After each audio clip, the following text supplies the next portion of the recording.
This is the Football Show. Let's turn our attention to this. Chelsea and Tottenham produced a 7-goal thriller as Chelsea went a point behind Manchester City at the top of the WSL table thanks to a 5-2 win, and they have a game in hand. Chelsea's 100% start under Sonia Bombastor continues.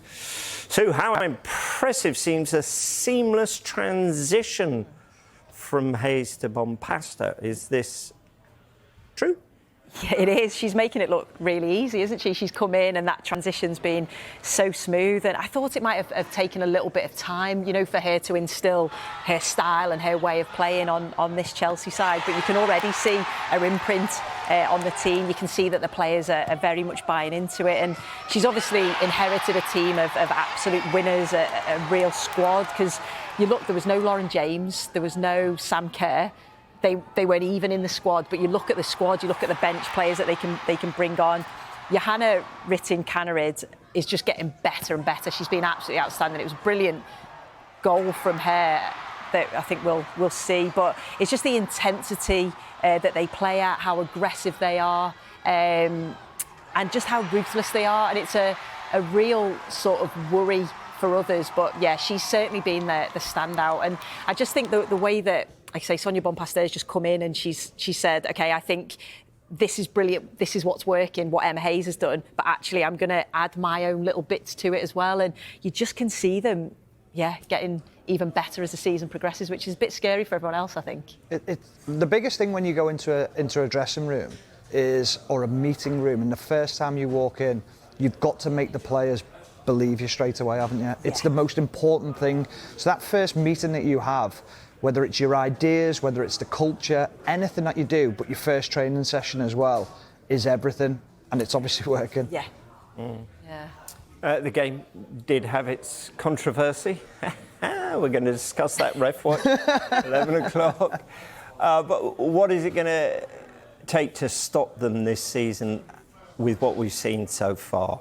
I think it's going to be really difficult to stop them. I think the way that they go forward is difficult to play against. The movement, the quality. Then you've got other players to come in as well. Like I mentioned, Sam Kerr and Lauren James. They're not even in the squad. So you've got that quality to add. I think you look at Manchester City, very capable of challenging Chelsea. Arsenal, I know they've obviously lost their manager.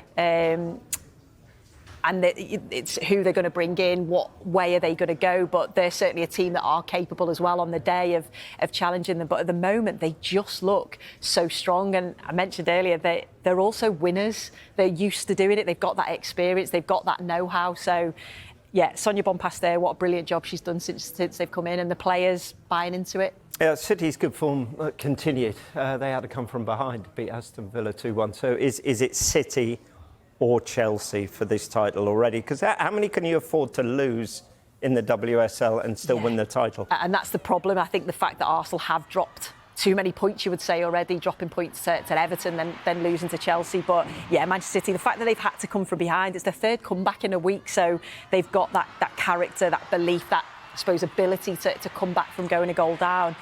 I'm not sure Gareth Taylor will want to keep doing that. He's going to want to win it a little bit easier. But they had a lot of ball in this game, a lot of possession, kept putting Aston Villa under pressure. And you just felt at some point they were going to get the goals. Lauren Hemp's obviously the standout with the goal and the assist. But also to see Roard back scoring after that ACL injury is, a real positive. But again, another team with a lot of strength and depth and real character. So they'll certainly be pushing Chelsea all the way. Yeah, this is the first time we've got to chat since that news broke last week. Jonas Eidevall leaving Arsenal, which was kind of came left field, didn't it? They beat West Ham 2-0. Renee Slegger's in charge. She took over from him at Rosengard when he moved on. Are you expecting the same to happen at Arsenal, or do you expect them to go elsewhere? Well, it could be. She's obviously done well in the two games in charge. They won midweek in the Champions League, which they were expected to win. Again, winning at the weekend, which they were expected to win, but they were expected to win against Everton and couldn't quite do that. So, yeah, she's certainly in with a shot. I think Casey Stoney probably is another manager that's currently available, did well in the WSL with Manchester United, went to America, so she's got that experience. Could that be a similar thing to what they did with Arteta, a player coming through? She's certainly got that leadership quality, so I'm sure there'll be a lot of candidates for a brilliant role like that.